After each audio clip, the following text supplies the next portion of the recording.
brute force attack on login panel of web application. So in this video, what we are going to learn, first of all, I will show you that what is the meaning of brute force attack and how we can perform it and the explanation. So for that, I'm going to show you brute force attack on a login panel of a live website, right, that we generally use, the vulnweb.com provided by Kinetics company. So I'm going to use the sample or testing website for practical purpose. So do one thing, open Kali Linux operating system and open the browser of Kali Linux. So here I'm at Kali Linux operating system, and first of all open the browser of Kali Linux and open that sample website or testing website. So the testing website we generally use is vulnweb.com. Open this website and I'm going to use the PHP subdomain. This is the website, so click on the second one, testphp.vulnweb.com. Click on sign up. And for example, if I want to perform brute force attack on this login page, right, I want to perform because I have a list of username and the password, and I want to try on this login page how I can try. What is the procedure to perform brute force attack on this username and the password? That I'm going to show you here. First of all, I'm going to use a tool which is, we already know, Burp Suite, right, inside Kali Linux, and by using Burp Suite, I will perform brute force attack on this website.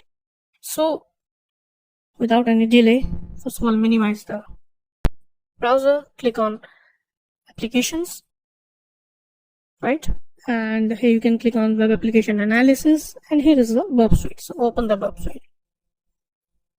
We are going to use Burp Suite, which is already available in Kali Linux operating system. So let's use it to perform brute force attack on that particular login page of the website. It is quite easy if you learn it. So click on next, start Burp, and it's a free edition. Okay, if you are working in a company, so you can purchase it if you want, but free version is still enough. Here it is. So this is the Burp Suite free edition, and click on proxy. So it is working on this proxy 127.0.0.1 8080. So we need to change the proxy settings of our website. So let me minimize Burp Suite, open the browser, and let me change it. The proxy settings, click on preferences, advanced settings, and click on manual proxy settings. Type the IP address here 127.0.0.1, type the port number 8080, tick here, use this proxies for all servers, and remove everything from here, no proxy for. Alright, click OK. Okay, so I think we have the same proxy inside our browser as well as inside the Burp Suite. Now here's the Burp Suite. So you can see here that Spider is available, scanner, intruder, repeater, sequencer, decoder, comparer. So all these options are available here. You can use it. All these options, doesn't matter. Alright, okay. So now what I need to do here, I need to basically capture a request from the website, right, so that I can use that parameter to perform brute force attack. So intercept, I need to on the intercept because it is already on. You can, if you click it, it will become off. If you click it, it will become on. So it is already on. Okay. Now open the website and do one thing, type any wrong username and the password in the website and click on login button, right? Doesn't matter what you, for example, if I type the username is Sam and password is also, I'm typing Sam. Alright, because I have no idea what is the username and the password, so I'm typing a wrong username and password so that I can create a query and click on login. Obviously it will not run because proxy is running in your browser, but I think Burp Suite will catch it. So click on HTTP history, and you can see here that in URL area you can see userinfo.php is available, right? So click on that, userinfo.php, here are the details, and here you can see that username and the pass is available here, Sam, which we have basically put in the login box. So I got the query, right, that I needed. Do one thing, right click here and send it to intruder. Click on intruder. Now intruder is orange color, so you can see the click on positions inside intruder, and here you can see this is our request which we have intercepted from the web browser. So you can see here that two areas are highlighted, one is uname and one is pass. So we need this only. If others are highlighted, then try to remove that attack type. So I need to click on cluster bomb, right? We need to select cluster bomb here. Okay, everything is set here. Now click on payload. So you can see here that payload set is 1 for usernames, second for password. So either you can add it one by one, or you can also provide any file from here for username list, right?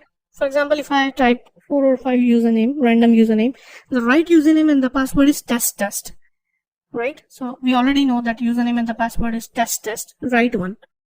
But we want to try if this works or not. So for example, let me type one by one, admin, click add, root, click add, guest, click add, and finally let me type the right one, which is test. And we want to check that if it works or not in brute forcing. Alright, so 4 in the username. Now select 2, right, and type the password. So again I'm typing the same, root, and anything you can type, John, Sam, and the final one is test. You can put test anywhere, doesn't matter. Alright, so one selected, one for username list is already there and password list is already there. Everything is set now. Now you can click on start attack, right? Here you can click on start attack. Let me click on that and click OK. It will open up a new window, and here it will perform brute force attack one by one. It will take one username, then password, then another username and the password, and it will provide you the status that this is correct or incorrect. So we just need to wait until it performs brute force completely. Let me drag it down. So now it is going to complete here, and it will provide us the right username and the password. Alright, so you can see here that this is the window, and it has been finished. You can see here that this is the username, this is the password. How we can check that which combination is right? By using status. So you can see the status carefully. All are using 302. Can you see any difference here? Here it is. So this is the difference. It is using 200. 200 means this combination is correct. 302 means this combination is not correct. So you can see finally it has provided you information that this username and this password is correct. Test is the right username and the password of the login page of the website. So that's how you can perform brute force attack on any login page using Burp Suite. Alright, so this is a simple example that how you can perform brute force attack on the login panel. I hope you have learned. So this is all about brute force attack, and in the next video we are going to learn about local file inclusion attack on web application. Thank you so much for your time.